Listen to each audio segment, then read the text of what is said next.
म्हणून भवानी पहिलं कारण करही अनिती जाई नाही बरणी. अशी अनिती करतात की वर्णन केलं जाऊ शकत नाही. सीध ही पिप्र जे माझं अध्ययन करतात ग्रंथाचं त्यांना त्रास देत आहेत, धेनू गाईला त्रास देत आहेत, सूर देवतांना त्रास देत आहेत, धरती मातेला त्रास होतो, ओझ ओझ होतो. त्यावेळेस माझा परमात्मा निर्गुणचा सगुण होऊन जातो. त्याला आकार नाही, रंग नाही, रूप नाही, नाही वर्ण छाया, असा माझा देव आहे. सगळीकडे माझा देव आहे, त्याला काहीच नाही पण तो आकार धरतो. आता एक पाणी आता सोपं सांगतो तुम्हाला, किती चांगले. जर आकार द्यायचा म्हटलं तर पाण्याला काय करावं लागतं, एका भांड्यामध्ये ठेवावं लागतं. ते भांड डीप फ्रीजर असतं, फ्रीज मध्ये. त्या फ्रीज मध्ये जर ठेवलं तर त्या भांड्याच्या आकाराचं पाणी होतं बघ. आता उन्हाळा सुरू होईल ना, त्या वड्या बनवतात लोक मस्त, त्याच्यात टाकतात, सरबत पितात. काही दिवसात सरबत पितात, काही संध्याकाळी सरबत पितात. अशा पद्धतीचे सरबत पिणाऱ्याचे अनेक प्रकार आहेत. काही पांढरं सरबत पितात, लिंबाचं, काही काही वेगळ्या याचं सरबत पितात. मात्र सरबताच्या माग दुनिया आहे बघा, त्याचं सरबत असतं बघा. आणि काय सांगावं, हे भवानी, जसं त्या फ्रीज मध्ये ठेवल्यानंतर पाण्याला आकार नसतो, पण जसा पाहिजे तसा आकार आपण त्या असणाऱ्या पाण्याला फ्रीज मध्ये ठेवल्यावर देऊ शकतो. तसा माझ्या देवाला आकार नाही, पण तुम्ही जशी इच्छा कराल ना तसा माझा देव होऊन जातो. जसं शबरी माता इच्छा करायची काय की राम येतील.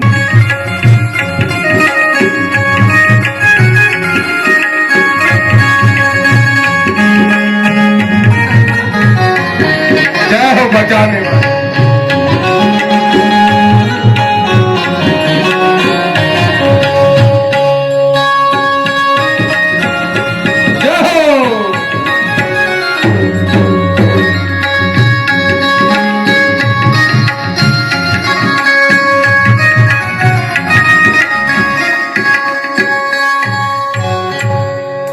शबरी माता वाट पाहायची, म्हणायची असा राम असेल, असा राम असेल. रामप्रभू एवढे रडलेले होते महाराष्ट्रामध्ये, पण कर्नाटकामध्ये जाताना रामप्रभूला वनातल्या फुलाच्या माळा घालाव्या लागल्या. रामाला तसं व्हावं लागलं का, माझी शबरी माय तसं ध्यान करते म्हणून तसं व्हावं लागलं. याचा अर्थ काय, ज्या की रही भावना जैसी, ज्याची जशा पद्धतीची भावना आहे तसा देव होतो. फक्त आपलं भावना, आपलं प्रेम त्या फ्रीज सारखं पाहिजे की ज्याच्यामध्ये त्या देवाला आकार घेण्याची असणारी वेळ येईल. म्हणून गोड अशा पद्धतीने हे भवानी, तेव्हा माझा परमात्मा अवतार धरतो. म्हणे महाराज कारण सांगा. म्हणे भवानी अनेक कारण आहेत, तुला किती कारण म्हणून सांगू. एक सांगतो भवानी, 5 कारण आहेत माझ्याकडे, पण 5 जर सांगायला गेलो तर भवानी शुक्लेश्वर भगवंताच्या दारामध्ये कथा जरा लवकरच काय होऊन जाईल, समाप्त होऊन जाईल, पुढची कथा अधुरी राहील. म्हणून तुला एक कारण सांगतो. पहिलं कारण सांगतायत काय, द्वारपाल हरि के प्रिय दो, जय अरु विजय जान सबको. द्वारपाळ 2, हरीचे 2 द्वारपाळ आहे. देवाच्या दारावर काय करतायत, द्वारपाली करतायत. हातामध्ये भाले घेतायत आणि काय करतायत, द्वारपाळी करतायत. यांना द्वारपाळी करता करता करता करता काय झालं, अहंकार आला की आमच्याशिवाय भगवंताच्या दाराचं रक्षण कोणीच करू शकत नाही. हा अहंकार आल्यानंतर राम कृपया, हा प्रसंग आपण ऐकलेला आहे, पण त्याच्या अगोदरचा एक प्रसंग मी जो रामकिंकर बापू उपाध्याय म्हणून या भारत भूमीवर एक मोठे संत प्रति तुलसी ज्यांना उपमा दिली गेली, ते सांगतात की या दोघा द्वारपाळांना अहंकार झाला. हातामध्ये भाले होते, पद आलेलं, प्रतिष्ठा आलेली, देवाचं दार हातात आहे. कृपया सावधान या कथेतून. मोठे पण जर येत असलं ना माणसाने घडी घडी काय करावं, स्वतःला चेक करत जावं. स्वतःला आरसा घेऊन बघावं का हो तोरा मन दर्पण कहलाय भले बुरे सारे कर्मों को देखे और दिखाए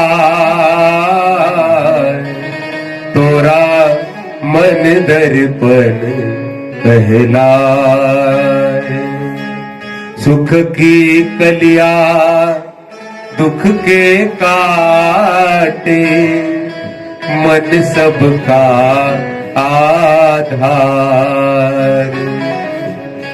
मन से कोई लाख छुपाए मन के नैन हजार इस उजले दर्पण पर प्राणी धूल न जमने पाए तोरा मन दर्पण कहलाय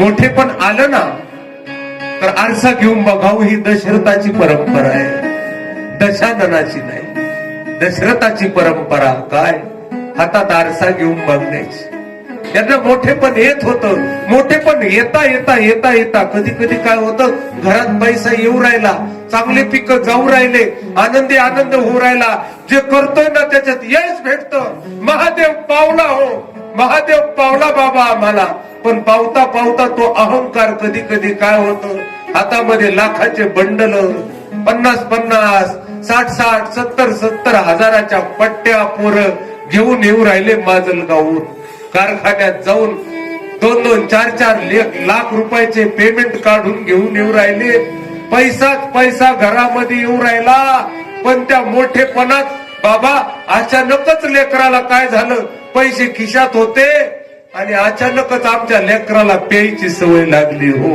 हे जय विजय आहेत बघा त्या मोठेपण पचला नाही त्याचा अर्थ असा होतो मोठेपण आलं पण पचलं नाही का ते मोठेपण अहंकार घेऊन आलं सावधान मोठेपणास महाराज म्हणतायत तुका मने जाण व्हावे लहानाहून लहान तुका मने बरे धाकुट्याचे जिने माता स्तन पाने वाढविते म्हणे तुकाराम महाराज बोलतायत काय धाकट्याचं जीवन लहान झालेलं लय चांगलं करा मोठं देगा देवा लहानपण देगा देवा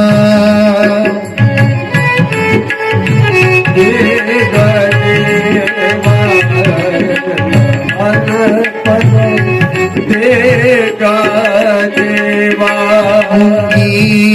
साखरे सारवा मुंगी साखरे सारवा लहानपण देवा देवा लहानपण देवा देवा हे देवा हे महादेवा तुझी कृपा कशामध्ये महादेवाची कृपा कशामध्ये म्हणजे लहान व्हावं वाटलं तर समजून घ्यायचं महादेवाची कृपा जीवनात आली काय मोठं पण काय मोठं एवढं मोठं रामायण रचलं आणि पात्र घेतलं पायाजवळ महादेवा कोणी पद मागत होतं कोणी प्रतिष्ठा मागत माझ्या नामदेव महाराजांनी बिभीषण सुद्धा सोडला नाही नामदेव महाराज म्हणतात बिभीषण स्वार्थी होता येताना त्याच्या मनात डाव होता काय उद्या रावणाला मारलं ना मला लंका देतील सांभाळायला का म्हणून भडव्या म्हणे लंका मागायला आला होता माझ्या प्रभू रामचंद्राकडे नामदेव महाराज संत ज्यावेळेस चिमटा घेतात ना चांगल्याला सोडत नाही महाराज सनकाधिकाला सुद्धा सोडलं नाही या प्रसंगात महाराज सनकाधिकाला सोडलं नाही नवीन चिंतन ऐकून घ्या हे द्वारपाळाला अहंकार झाला ना तर बाले घेऊन काय करायचे आडवे लावायचे कोणालाही पहिला आडवा लावला लक्ष्मीलाच आडवा लावून पाहिला म्हणे थोडी ट्रायल घेऊ पहिली आपण आपण आई साहेबाला चाड लक्ष्मी म्हणे कान पड फोडीत असते तुमचे भडव्याव म्हणे नीट दारावर राहणे तर अकलपट्टी करल दोघाला इतका राग आला म्हणून लक्ष्मी पहिले अपहरण केली राक्षस झाल्यावर यांनी सीता मातेचं बरोबर हे रामकिंकर बापूंचं चिंत लक्ष्मीने आडवे लावून लक्ष्मीने कान पड हानीत असते म्हणे पेट्यावर तर कायमच्या बाजूला करीत असते आणि नंतर नंबर आला सनकाधिकांचा महाराज मोठे पण काय असतं बघा माझ्या संतांनी सनकाधिकाला सुद्धा सोडवलं नाही तुम्ही सकाळी सकाळी काकडा म्हणत असाल तुम्ही सनकाधिक संत पुढं म्हटले मनविता म्हणून घेता फक्त कृपावंत नाही म्हणी बघा ब्रह्मदेवाचे मानस पुत्र आहेत हे सनक सनातन सनंदन सनत कुमार हे जे मानस पुत्र आहे सृष्टी निर्मितीसाठी बनवलेले होते पण हे म्हणे पप्पा काय सृष्टी निर्माण करायची कशी करायची म्हणे लग्न करा मग पोरं होते त्यांचे पोरं म्हणे मग प्रपंचात म्हणे त्याच्यातून विरक्ती घ्या म्हणे त्याच्यापेक्षा आधीच विरक्ती घेतात बाबा आधी ब्रह्मदेव म्हणजे लग्न नाही करणार म्हणे लग्न नाही करणार ब्रह्मदेवाला राग आला पाणी घेतलं मारलं म्हणे जा एवढेच राहतात पण हे सनक सनातन सनंदन कुमार तेवढेचे शास्त्र जाणणार आहेत एक कथा करतो बाकीचे खाली बसतात तो दमला का त्यातल्या एक बसतो बाकीचे कथा ऐकतात अशी कथा करत करत एवढे संत आहेत पण माझ्या वारकरी संतांनी त्यांना सोडलं नाही म्हणे मनविता तुम्ही म्हणून घेता कृपावंत नाही तुम्ही कृपावंत नाही तुम्ही म्हणवून घेता लावून घेता नाही तुम्ही म्हणता मी याचा लय मोठा आचार्य कशाचा आचार्य तुम्ही लावून घेता असा अर्थ होतो त्याच्यावर आचार्य होण्यासाठी शास्त्री होण्यासाठी ना खूप घासावी लागते 12 वर्ष माझ्या बाबांजींनी त्या ठिकाणी ऋषिकेशला साधना केली शास्त्री बाबांनी 12 वर्ष गंगेत महाराज मी आवर्जून सांगेल या शुक्लेश्वर भगवंताच्या दरबारात या शुक्लेश्वर भगवंताच्या दरबारामध्ये ब्रह्मविद्या आणणारे भगीरथ जर कोण असतील तर आमचे शास्त्री बाबा आहे महाराज भगीरथ आहे महाराज माझ्या महादेवाला गंगा जशी गौतमी आणली ना त्या ब्रह्मगिरीने तशी माझ्या शास्त्री बाबांनी ब्रह्मविद्येची गंगा ऋषिकेशून इथपर्यंत आणली बघा या कोणाला अधिकार लागतो शिकायला पण महाराज वैराग्य लागतं बाकीच्याच काम नाही 2 दिवसातच मोबाईल घेऊन उताना पडणार आश्रमात येऊन काय शिकायचा ब्रह्मविद्या सध्या उताना पडायचे काळ आहे महाराज जे ते उतानं पडलेलं घरात कुठं गेलं ना एक इकडं उतानं पडलं ते तिकडं उतानं पडलंय मोबाईल घेऊन काय चाललंय कोणी रील लोटीत पुढे रे जाताना माणुसकी हरपली दादा अरे कुठे गेले ते सर गाव एकत्र यायचं रामायणाची कथा पाहिले काळी पांढरी टीव्ही राहायची आणि आम्ही बसलेलो असे लहान लेकरू होतो हात जोडून आता रामायण सुरू किती आवड असायची कुठे गेलं रे ते बालपण 4 आण्याच्या 5 गोळ्या यायच्या लेबन त्या चाकत शाळेत जायचं त्या शाळेतल्या अंगणात जायचं मॅडम हाणायचे सर हाणायचे बुटाने कुठे गेलं रे ते अंगण कुठे गेलं रे ते बालपण हे काय विकृती आली बाबा आदर होता गुरुजीविषयी साधू संताविषयी आदर होता कीर्तन असलं ना 25 गावचे लोक बैलगाड्या झुपू एकत्र यायचे आता कीर्तन असलं चालू मध्येच मोबाईल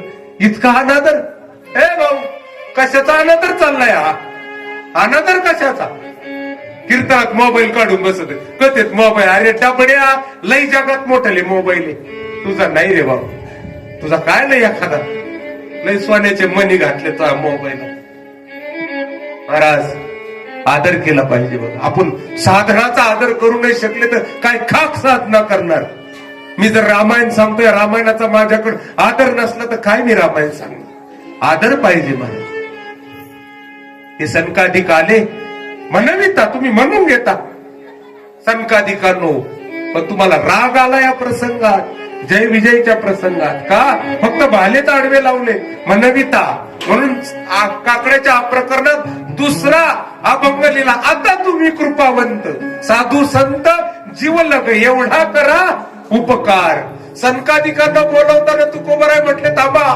तुम्ही म्हणून घेता दुसरे संत पाहू द्या संतांना इथं काय केलंय चिमटा घेतला सनकाधिक संतांना का तुम्हाला राग आला या प्रसंगात आणि हे जय आणि विजय काय करतायत हातामध्ये भाले घेऊन उभे आहेत भवानी आणि तेवढ्यामध्ये संकाधिक संत आले आणि संत नामाचा गजर करत करत त्या दारावर आले वैकुंठाला. आणि भगवंताच्या दारावर जात असताना वैकुंठाला यांनी काय केलं, भाले आडवे लावले. जय विजयने जय विजय. संकाधिक संत म्हटले, हे बाबांनो, म्हणे काय का भाले आडे लावले? म्हणे थांबा जरा दम घ्या, आम्ही सांगन तव सोडू. म्हणे संतांना थांबवतात. म्हणे थांबा, देवाचं काहीतरी काम चालू आहे, थांबा. म्हणे तुम्ही कोण थांबवणारे? दोघांमध्ये मागं पुढं झालं आणि संकाधिक संतांना राग आला, पाणी घेतलं, मारलं. जय विजय, आम्ही तुम्हाला शाप देत आहोत. काय राक्षस व्हाल म्हणून शाप देतो म्हणे. क्रोध आल्यानंतर थर थर थर थर कापायला लागले, भाले सुटून पडले. महाराज अहंकाराचा ताठरपणा कुठपर्यंत? जोपर्यंत परीक्षेची घडी येत नाही तोपर्यंत. म्हणून एवढं बी ताठरपणाने माणसाने वागू नये. एक दिवस उत्तर द्यावे लागतात. महाराज किती जरी पैलवान असला तर एक दिवस त्याच्या कमराचा मणका वाकून जातो दादा. म्हणून माणसाने काय राहावं, मध्ये राहावं.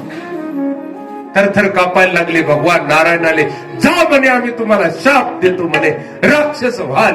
म्हणे महाराज माफ करा, माफ करा. शेवट भगवंताने माफी मागितली, भगवंताने विनंती करून केली. आणि मग म्हणताय, तुम्ही जर भगवंताचा काय कराल तर भक्ती कराल तर 7 जन्मात मुक्त व्हाल. आणि भगवंताचा जर विरोध कराल तर तुम्हाला लय विरोध करावा वाटतो ना. म्हणे साधू संताला भाले आडवे लावा वाटतात ना, लय विरोध करावा वाटतो ना, तर एक काम करा म्हणे, करा मग देवाचाच विरोध आणि विरोधी भक्ती करून 3 जन्मात मुक्त व्हाल. हात जोडले आणि या 2 दानवांनी काय केलं, 2 द्वारपाळांनी 3 जन्म स्वीकारले. हे भवानी, हे त्यामध्ये पहिला जन्म आहे. हिरण्याक्ष आणि हिरण्यकश्यप, त्यांना मारण्यासाठी त्यांचा उल्लेख कनक कसिप अर्व हाटक लोचन जगत विदित सुरपती मद मोचन विजय समर वीर विख्याता धरी बराह बपू एक निपाता होई नरहरी दुसर पुनी मारा जन प्रल्हाद सुजस विस्तार. असा उल्लेख कनक कसिपू, कनक म्हणजे हिरण्य कश्यपू, अरे हाटक लोचन, हाटक म्हणजे सोन्यासारखे ज्याचे डोळे जगामध्ये प्रसिद्ध होते. हिरण्या